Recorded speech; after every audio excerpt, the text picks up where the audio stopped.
Florent, donc, un des 3 fondateurs de l'association Tapage Nocturne. Association qui a été créée en 2013, un petit peu après que j'ai fini le lycée, avec NAR, qu'on a fait au bloc. Donc c'est vrai que ça change un peu des standards habituels. Pourquoi? Parce que c'était les seuls qui nous avaient ouvert leurs portes. Et de là était né donc l'asso. Et puis en juin donc 2013, un peu après,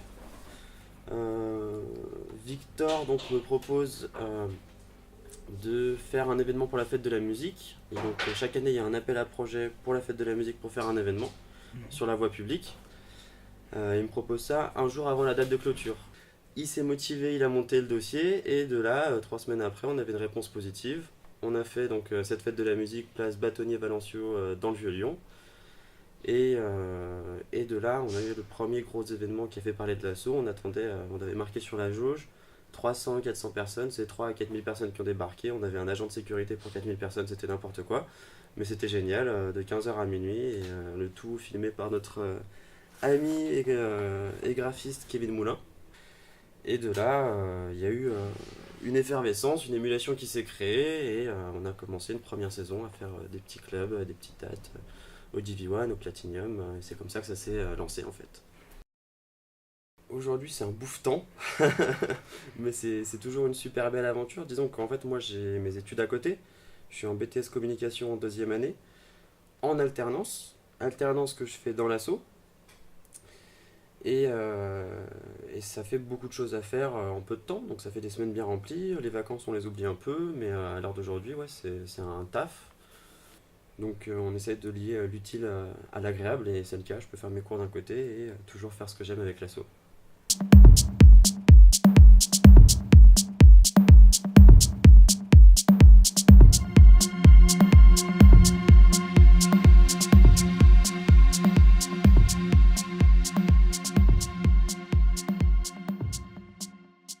J'y vis DJ au départ, depuis quelques années. Je compose. Et c'est vrai que Tapage Nocturne, moi je les ai rencontrés avant qu'ils lancent l'assaut. Donc j'avais eu un bon feeling déjà avec eux, humainement. C'était assez important pour moi. Et puis après, ils ont commencé plutôt leur soirée de leur côté, avec, comme tu l'as dit, le bloc, la fête de la musique, etc.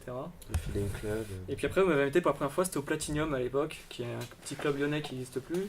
Donc j'étais venu mixer, ça s'était bien passé. Et puis après, il y a eu des projets, il y a eu un pôle plus house qui s'est développé sur l'assaut, avec donc les soirées qui ont débuté au logo. Et donc voilà, il y avait un bon feeling, je pense qu'ils appréciaient bien ma musique, et puis ça s'est fait comme ça. À la base, Tapage Nocturne, c'était vraiment un melting pot de tout ce que les gens de l'asso aimaient. Donc on avait de la house, on avait de la tech house, on avait de la techno, divisé par pôle, de la basse La musique. basse musique, ouais. Et puis d'autres La bénévoles trance. dans l'asso, Raphaël et Kevin qui étaient bénévoles donc dans l'asso à l'époque, ont fondé Outrance et à l'heure d'aujourd'hui volent de leurs propres ailes. Donc il y avait vraiment, c'était hyper éclectique, et à l'heure d'aujourd'hui on s'est plus recentré sur un seul style, la techno.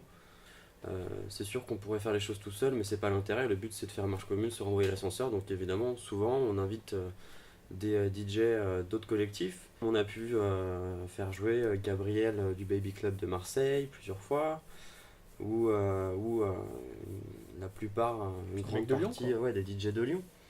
D'autres Mais, assos, quoi.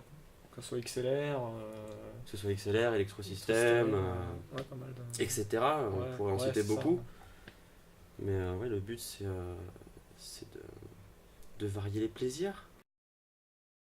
Donc c'est vrai que j'étais content l'effet un peu collectif, groupe.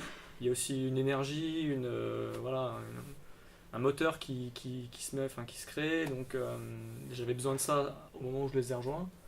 Moi j'étais tout seul, j'étais un artiste solo, donc j'avais des soirées régulières à l'ambassade ou dans d'autres lieux à Lyon. J'avais été mixé un petit peu aussi en dehors, sur d'autres endroits, à Paris ou ailleurs. Mais c'est vrai qu'à Lyon, j'avais pas de collectif. Donc non, il y avait pas mal d'aspects. Il y avait l'aspect humain, la possibilité aussi de travailler un peu sur les soirées, sur la programmation. Ça, c'est des choses que j'ai pas eu l'occasion de faire avant. Mais oui, c'est un ensemble de plein de choses, quoi.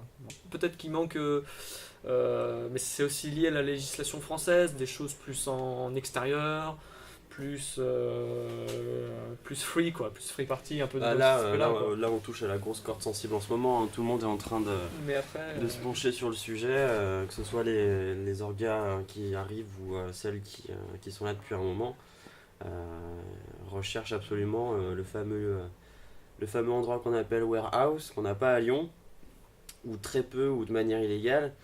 Et ça, c'est un peu ce qui est attendu, on va dire, à Lyon, ce qu'on voit beaucoup à Paris en ce moment. Pour y être allé, c'est vrai que c'est une ambiance qui est complètement différente, autant au niveau des horaires que de la disposition, que de la liberté qu'on y retrouve. Et ça, c'est vraiment le truc attendu à Lyon. Retourner en fait à un état un peu plus sauvage, dans l'esprit techno, qui a été perdu à force d'une offre gigantesque dans les clubs. Donc ça, c'est ce que regrette beaucoup de monde aussi. Ouais. Sur un tout, il y a à la fois le plateau artistique. On essaye de soigner chaque détail. Ouais, on essaie quand même que ce soit au niveau de l'accueil, au niveau de pas mal de choses, mais après... Mais au niveau du plateau, effectivement, il y a un gros boulot à faire, dans le sens où c'est compliqué d'avoir à chaque fois de la nouveauté, mais on essaye de maintenir une qualité, que ce soit pas toujours la même chose, essayer de doser des choses, que ce soit par exemple la Label Night d'Abstract, qui était une grosse première à Lyon. C'est des artistes qui sont très très rarement passés ici. Le back-to-back de Kobozil et Anthony Parasol, qui je crois a été joué une fois au Berghain, si je me plante pas. Ce qui fait que Tapage fonctionne bien, c'est quand même qu'il y a une bonne ambiance globalement. Par rapport à d'autres, enfin, c'est pas facile un collectif, que ce soit les égos, les ententes, les affinités, et je trouve que Tapage ça fonctionne bien. Et quand même, on a beaucoup de bénévoles quand même, on a quand même une belle équipe de bénévoles, qu'en plus qui se renouvelle. Donc ça aide quand même, parce que sans les bénévoles, sans tout ça, ça serait... Même au niveau des artistes, c'est un renouvellement constant. Ouais, les artistes, il y a une bonne équipe aussi, avec chacun un petit peu ses spécificités. Donc, on pourrait citer le dernier arrivé depuis peu de temps, Salem Unsigned, qui lui penche plutôt côté techno, voire même rave, et qui est une très très belle découverte et quelque chose on a peu la chance d'entendre ce genre de choses. Donc il y a de tout dans l'équipe pour tous les moments, et ce qui fait aussi qu'on se marche pas dessus. Chacun peut jouer de temps en temps et a la possibilité de montrer ce qu'il fait, de montrer son univers. Donc voilà. Donc c'est une grande aventure, hein. Voilà, on peut finir là-dessus, c'est une grande aventure. C'est une grande aventure, c'est fantastique.